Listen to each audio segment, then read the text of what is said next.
Doesn't look like the market knows what to do with this data. I'm Darren, and this is 3 Things for Friday, July the 12th. After constant price hiking for years, PepsiCo has announced that it may be backfiring.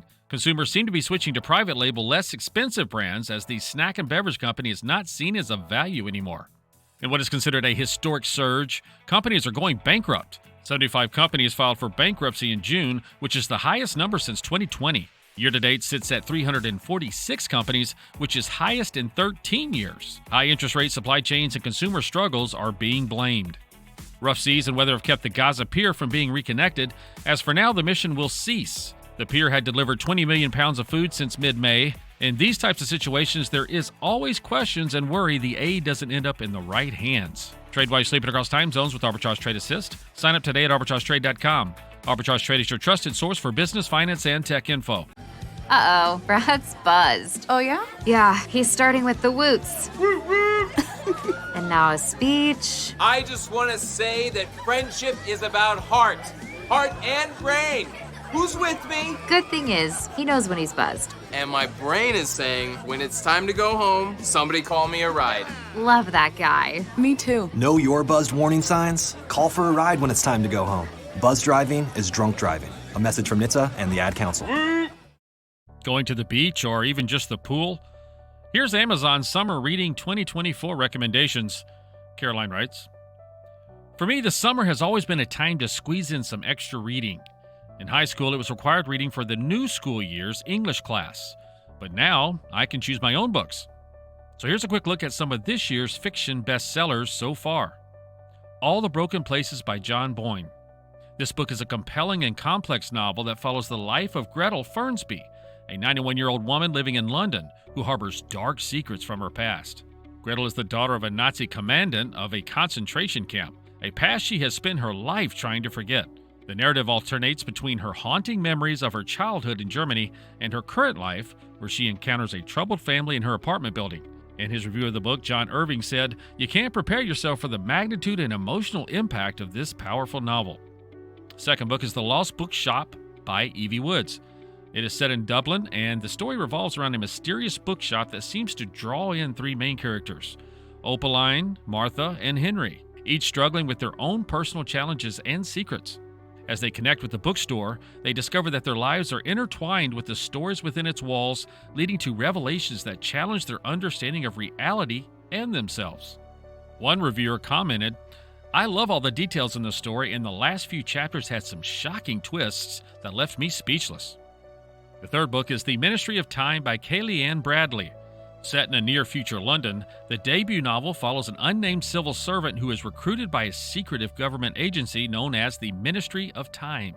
This agency has discovered a time travel device and uses it to bring back expats from different times in history who wouldn't have survived their original timelines. The protagonist's role is to act as a bridge to those historical figures, helping them acclimate to the modern world. Ron Charles of the Washington Post said of this novel, "Imagine if the time traveler's wife had an affair with a gentleman in Moscow. Readers, I envy you. There's a smart, witty novel in your future." Book number 4, it's James by Percival Everett. This book, a profound reimagining of Mark Twain's classic The Adventures of Huckleberry Finn, retold from the perspective of Jim, the enslaved man accompanying Huck. In this version, Jim, who prefers to be called James, is portrayed with more depth, agency, and intelligence. The novel focuses on his experiences and struggles, providing a fresh and powerful perspective that challenges the original narrative. Al Woodworth called this novel rip-roaringly American, wry, and hard-hitting, a knockout. And the last one is The Fourth Wing by Rebecca Yarros.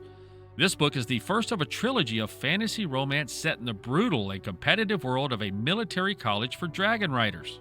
The story follows Violet Soaringale, a young woman who, despite being initially destined for a quieter life as a scribe, is compelled by her formidable mother, a high-ranking general, to join the Dragon Riders Academy. This decision thrusts Violet into a perilous new world where survival is far from guaranteed. At the Academy, Violet struggles not only with the physical demands of training, but also with the political machinations and personal vendettas that threaten her life. Nalini Singh noted, "Dragons and war, passion and power. Fourth Wing is dazzling." So head to your local library or bookstore and jump into one of these books today. Stop watching and start living using Pips, our AI bot. Go to arbitragetrade.com and check out Arbitrage Trade Assist. I want to eat apples and bananas. I need to eat apples and bananas. Why can't I eat apples and bananas? Support the Feeding America nationwide network of food banks to help provide meals to those in need. Join us at feedingamerica.org. Pips pick of the day, and it is Fall Down Friday. Arbitrage algorithms have detected a possible downtrend for SAP SE, and that is ticker SAP, and they're headquartered in Germany. They provide enterprise application software and software-related services. Current price is around $202, and the 52-week high is $206.08. 52-week low of $126.75. We are not financial advisors. We provide an algorithmic AI bot service called Pips. Please do your own research. Arbitrage Trade Analytics LLC is a privately held research company. Arbitrage Trade Analytics LLC is solely responsible for the preparation and distribution of the contents of this podcast. The opinions offered in this podcast are for informational purposes only and are not intended to function as investment advice. Seek a duly licensed professional for investment advice. For more information about the informational research and services offered by Arbitrage Trade Analytics LLC, please visit arbitragetrade.com.